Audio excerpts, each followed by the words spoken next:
Good morning defence aspirant, कैसे हो सारे के सारे। तो आज हम बात करने वाले हैं हिंदी मीडियम स्टूडेंट कैसे एनडी एग्जामिनेशन का रिटर्न क्वालिफाई कर पाए, जिसके लिए वो बाद में तब एसएसबी देने जा पाए। वो तो बात की प्रोसेस है। सबसे पहले आता है आपको रिटर्न कैसे क्वालिफाई कर पाए फॉर हिंदी मीडियम स्टूडेंट।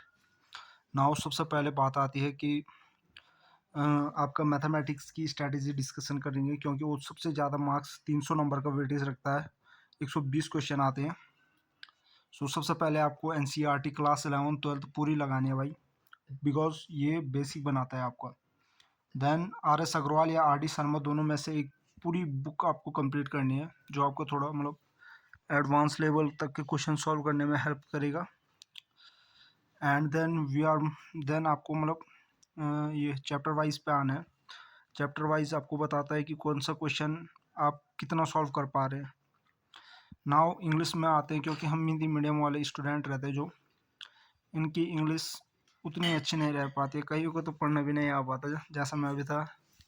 सो अब आप मतलब, क्योंकि मैं थर्ड टर्मर हूँ, मैंने 2 बार एग्ज़ाम क्वालिफाई नहीं कर पाया मैं, तो मैं आपको बेसिक एरर बता रहा हूँ जो आपको नहीं करना चाहिए if you are a Hindi medium student. Because हम में से कई ऐसे स्टूडेंट रहते हैं जिनको मतलब पढ़ना भी नहीं आ पाता है यार ढंग से।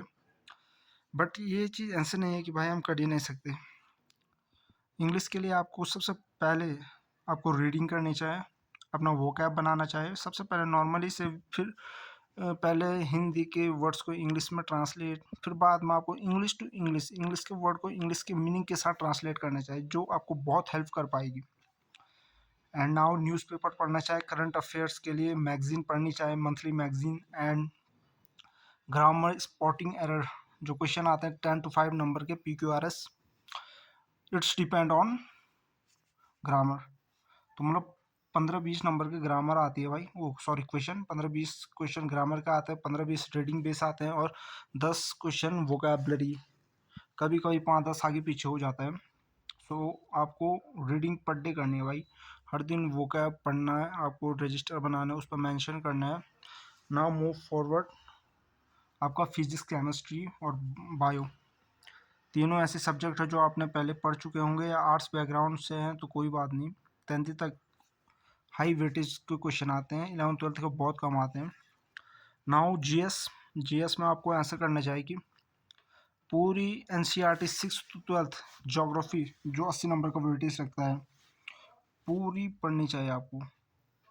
और मतलब जो मोस्ट ऊपर ऊपर से थोड़ा पढ़ना चाहिए। देन ज्योग्राफी की तो बात हुई, और अब हिस्ट्री पे आते हैं। हिस्ट्री भी आपको सेम सिस्टम है पूरा 6th to 12th।